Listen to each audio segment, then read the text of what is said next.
So next topic है हमारा services towards retailer. हमने ये तो कर लिया है कि एक जो होलसेलर है वो प्रोड्यूसर को कौन कौन सी सर्विसेज प्रोवाइड करता है, कैसे उसकी हेल्प करता है, उसके बिहाफ के ऊपर एड देता है, उसको इंफॉर्मेशन प्रोवाइड करता है। अब जो होलसेलर है उसका रिटेलर के साथ क्या लेना देना है, क्योंकि सारे वो जो कस्टमर्स हैं वो हम जैसे लोग हैं। हम हमेशा जो चीजें खरीदने के लिए होलसेलर के पास नहीं जाते, हम किसके पास जाते हैं? रिटेलर के पास। तो रिटेलर के पास चीजें कैसे आती हैं, वो कैसे चीजों को खरीदते हैं? Through wholesaler. सो अल्टीमेटली जो होलसेलर है वो अपनी पहले वो चीजें लेता है प्रोड्यूसर से इन बल्क, फिर उसको बाद में स्मॉल क्वांटिटी में रिटेलर्स को दे देता है और रिटेलर्स इन टर्न आप लोगों को वो चीजें बेचते हैं। सो यहाँ पे इन्होंने फर्स्ट पॉइंट लिखा है इजी सप्लाई ऑफ गुड्स। अब यहाँ पे उसके लिए ज्यादा इजी रहता है, ठीक है। होलसेलर के लिए वो अपनी जो चीजें हैं उसको जो है एक एक कस्टमर के साथ डील नहीं करना पड़ता, वो आगे जो चीजें हैं वो रिटेलर को दे देता है, क्योंकि जलंधर में एक ही चीज बेचने के लिए कितने सारे रिटेलर हैं। सॉरी। हमारे घर के मतलब एक तो लोकल मार्केट है, उसमें भी देखो तो कितनी वो सेम चीजें, वो सेम तरीके के कपड़े हमें मिल जाते हैं। अगर हम बड़ी मार्केट में जाते हैं वहां पे भी मिल जाते हैं। सो होलसेलर क्या करता है, इंटर्न आगे वो चीजें रिटेलर को दे देता है ताकि कस्टमर तक वो चीजें या कंज्यूमर्स तक वो चीजें पहुंच सके। Easy supply of goods. अब इजी सप्लाई ऑफ गुड्स में इन्होंने क्या लिखा है, a retailer does not need to stock any more. अब क्या वो चीजों को स्टॉक करते नहीं, वो उतनी ही चीजें खरीद के लेके आता है जितनी उसको पता है उसकी बिक जाएंगी। अगर किसी वो मोहल्ले में एक शॉप है या एक लोकल मार्केट में शॉप है तो उसको पता है कि उस एरिया की कितनी डिमांड है, कितनी चीजें उसकी बिक जाएंगी, उसके अकॉर्डिंगली वो उतनी ही चीजें लेके आता है अपनी शॉप में जितनी की वो बेच सकता है। So a retailer does not need to stock more, he can get the things in small quantities according to his need। जितनी उसकी जरूरत है उतनी ही वो चीजें लेके आता है, इसलिए उसको स्पेस और कैपिटल दोनों कम चाहिए। स्पेस और capital here means space godown नहीं चाहिए और कैपिटल पैसा भी उसका कम लगेगा, उसको बल्क में चीजें खरीद के इमीडिएटली सारी कैश में पेमेंट नहीं करनी पड़ती। नेक्स्ट वन लिखा है फाइनेंशियल हेल्प। अगर आप ये पॉइंट देखो तो हमने ये पॉइंट पहले भी करा है कि फाइनेंशियल हेल्प दी जाती है या फाइनेंशियल हेल्प प्रोवाइड करी जाती है। कैसे? A wholesaler generally sells goods to retailer on credit and the retailer pay off the price of the goods after they have been sold. In this way, they need little capital. तो कहते हैं यहाँ पे क्या है, financial help कैसे है कि पहले तो वो क्रेडिट के ऊपर चीजें बेचता है रिटेलर्स को, क्योंकि रिटेलर्स उसके साथ जैसे होता है ना कि हमारे घर के पास जो शॉप है वही होलसेलर के पास में से चीजें लेने के लिए जाते हैं, तो उनका पर्सनल लिंक बन जाते हैं। तो ये आगे चीजें क्रेडिट के ऊपर बेच सकते हैं, ठीक है। और रिटेलर बाद में जब भी उनको लगता है इनकी चीजें बिक गई हैं तो वो उनको क्या कर देते हैं, पे ऑफ कर देते हैं। सो फाइनेंशियल हेल्प किनको मिलती है, यहाँ पे पॉइंट ये है, फाइनेंशियल हेल्प होलसेलर देता है रिटेलर को। मेरी फाइनेंशियली आपने हेल्प कैसे की? मेरे पास पैसा नहीं था पर मुझे चीजें चाहिए थी, आपने मुझे दे दी और आपने ये बोला पैसे बाद में दे देना। तो ऐसे ही होलसेलर ने किया है, वो क्या करता है, चीजें आपको बेच देता है और ये कहता है कि पेमेंट आप बाद में करिएगा। सो ये फाइनेंशियल हेल्प होलसेलर रिटेलर को दे रहा है। वहां पे क्या था, होलसेलर ने फाइनेंशियल हेल्प करी किसकी, प्रोड्यूसर की, उसको इमीडिएट कैश पेमेंट करके बल्क में, ठीक है, लमसम पेमेंट करके वहां पे।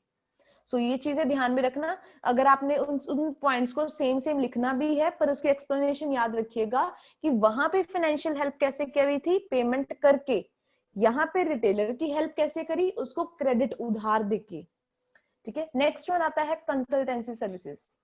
कैसे कंसल्ट करता है, अ wholesaler comes in contact with many good traders and other mediators and he gains lots of experience. तो उसके पास बहुत सारा एक्सपीरियंस है, उसको पता है कैसे चीजें खरीदनी है, कौन सी डिमांड है, कौन सी क्वालिटी क्वांटिटी, क्या अच्छा है क्या नहीं है। सो ये क्या करता है, अपना एक्सपीरियंस रिटेलर्स के साथ भी शेयर करता है। इसीलिए तो समटाइम्स आप रिटेलर के पास जाते तो वो आपको बता देते हैं कि भाई ये नहीं, ये वाला ब्रांड अच्छा है, इसकी ये वारंटी है। तो इस चीजों के बारे में वो आप लोगों को अवेयर करा देते हैं। तो होलसेलर ने अपना एक्सपीरियंस किसके साथ शेयर किया, रिटेलर के साथ। तो होलसेलर ने किसको सर्विस प्रोवाइड करी, इसकी, रिटेलर को। On the basis of his experience He gives advice to the retailer regarding advertisement, art of selling, quality control, कि कैसे आप ऐड दे सकते हो या कैसे इन चीजों को बेच सकते हो, ठीक है। आर्ट ऑफ सेलिंग की लोगों को कैसे इन्फ्लुएंस करोगे।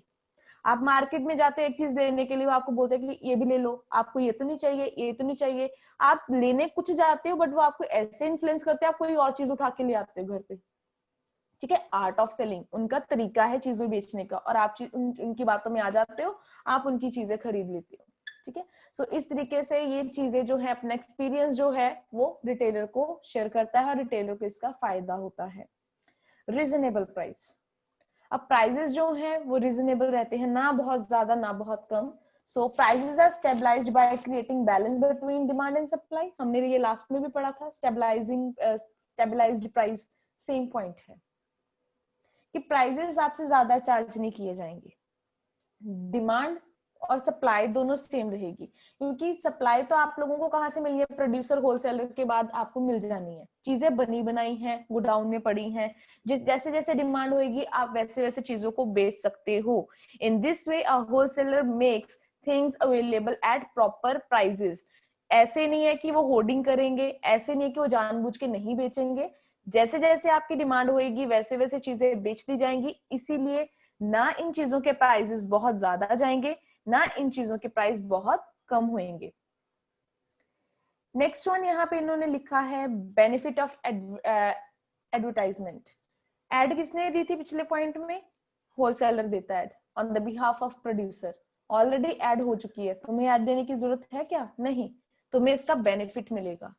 चीजें बन भी गई हैं, गोडाउन में स्टोर भी थी, एड ऑलरेडी होलसेलर ने दे दी, तुमने करना क्या है, लोगों को बेचना है। कभी भी आपने ऐसे देखा कि आपकी लोकल मार्केट में कोई शॉप है और वो किसी चीज की एड दे रहे हैं, नहीं, एड ऑलरेडी दी जा चुकी है। मान लो जैसे जलंधर में तुम्हें मोबाइल हाउस का पता होएगा, बाहरी मोबाइल हाउस का पता होएगा, कभी तुमने देखा है उनकी एड, किसी न्यूज़पेपर में देखी हो, कभी रेडियो में सुनी हो, कुछ ऐसा नहीं ना। क्यों, क्योंकि ओप्पो, वीवो, बाकी जो भी स्मार्टफोन है सबकी एड तो प्रोड्यूसर दे चुका है ऑलरेडी, टीवी में हम सुन चुके हैं, तो क्या उसको एड देनी पड़ती है, नहीं।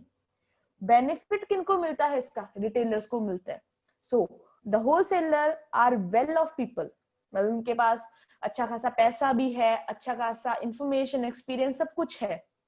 And they advertise things on the large scale, जैसे टीवी में एड आई, लार्ज स्केल के ऊपर एड देते हैं वो, ताकि सारे लोगों को पता चल जाए, ठीक है, ताकि मार्केट में डिमांड क्रिएट हो सके, लोगों की डिमांड उस चीज के लिए बढ़ सके। तो कहते हैं इसलिए ऑलरेडी ये काम हो चुका है, तो रिटेलर इसके लिए कोई एडिशनल एफर्ट नहीं डालता अपना। नेक्स्ट वन लिखा है इंफॉर्मेशन अबाउट न्यू प्रोडक्ट्स। ये इंफॉर्मेशन जो है, अब रिटेलर जो है, मान लो किसी भी आप घर के पास वाली शॉप है, उसके पास सारे ब्रांड्स पड़े हैं, ठीक है। अब उसको क्या पता नया ब्रांड कौन सा आ चुका है, वो कौन बताएगा, होलसेलर। होलसेलर कैसे बता सकता है, क्योंकि उसका प्रोड्यूसर के साथ डायरेक्ट लिंक है। जैसे ही प्रोड्यूसर ने नई चीज बनाई, उसने होलसेलर को बताया, होलसेलर ने वो सारी इंफॉर्मेशन आगे किसको बता दी, रिटेलर को। तो रिटेलर को हेल्प प्रोवाइड करी है नई इंफॉर्मेशन बताने में, जानने में, ठीक है, ताकि उसको एक्सेस कर सके। So producer produce different kinds of things from time to time, ठीक है, वो बहुत सारी चीजें प्रोड्यूस करता है। और होलसेलर एक ऐसा बंदा है जिसको सबसे पहले इंफॉर्मेशन मिलती है कि ये चीज प्रोड्यूस हो चुकी है, और इंटर्न वो इंफॉर्मेशन किसको पास कर देता है, फिर रिटेलर को। तो फिर रिटेलर को नई इंफॉर्मेशन कैसे मिली, थ्रू होलसेलर, और होलसेलर को कैसे मिली, through producer. Consequently, there is an addition of knowledge about various new products on the part of retailer. तो कहते हैं इसका फायदा क्या हुआ रिटेलर को, कि उसको बहुत सारी वैरायटी ऑफ इंफॉर्मेशन या एडिशनल नॉलेज कैसे मिलेगी, होलसेलर के थ्रू, कि नया प्रोडक्ट आ गया उसको बता दिया, नया यूज कैसे करना है उस प्रोडक्ट को, कौन कौन से और यूज हो सकते हैं उस प्रोडक्ट के, ये सारी चीजें वो बताएगा। एंड नाउ लास्ट पॉइंट यहाँ पे लिखा है पैकिंग फैसिलिटी। पैकिंग फैसिलिटी ये कौन प्रोवाइड करता है, होलसेलर। प्रोड्यूसर ने चीजें बनाई, बेच दी, होलसेलर ने गोडाउन में रख ली, अब वो ऑलरेडी उनके ऊपर ग्रेडिंग करके, पैकिंग करके वो चीजें रिटेलर को देगा। तो रिटेलर को दोबारा से उन चीजों को सेपरेट करना, दोबारा से उन चीजों को पैक करना, ऐसी प्रॉब्लम नहीं आएगी। After purchasing goods the wholesaler perform the job of grading and packing. ठीक है। तो कहते हैं कि होलसेलर ने क्या किया, ग्रेड मतलब ग्रेडिंग करना होता है कि वो फर्स्ट लेवल की गुड है, सेकंड लेवल की गुड है, मतलब इस तरीके से वो ग्रेडिंग करते हैं उनकी, ठीक है, फिर इनको पैकिंग कर देते हैं। Therefore the retailers are saved from off the trouble of separating things. उसके बाद कोई भी कंटेनर में फिल करना, उसको पैक करना, ऐसा कुछ नहीं है, क्योंकि ये सब कुछ करके दिया जाएगा हमें बाय दी होलसेलर, तो ये भी हमें हेल्प मिलती है। अब कई बार आपने पैकिंग देखी होगी, मैं वर्ड बताती हूँ, 3 तरीके की पैकिंग होती है हमारी, पैकेजिंग जिसको आप बोलते हो। एक होती है हमारी प्राइमरी, एक होती है सेकेंडरी, एक होती है ट्रांसपोर्ट पैकेजिंग। मैं टूथपेस्ट की एग्जांपल लूं, टूथपेस्ट जिस वो प्लास्टिक के मैं कहूँ कि उस जिसमें भी प्लास्टिक के प्रोडक्ट में पैक होता है टूथपेस्ट, सबसे इमीडिएट पैकेजिंग, उसको प्राइमरी पैकेजिंग कहते हैं।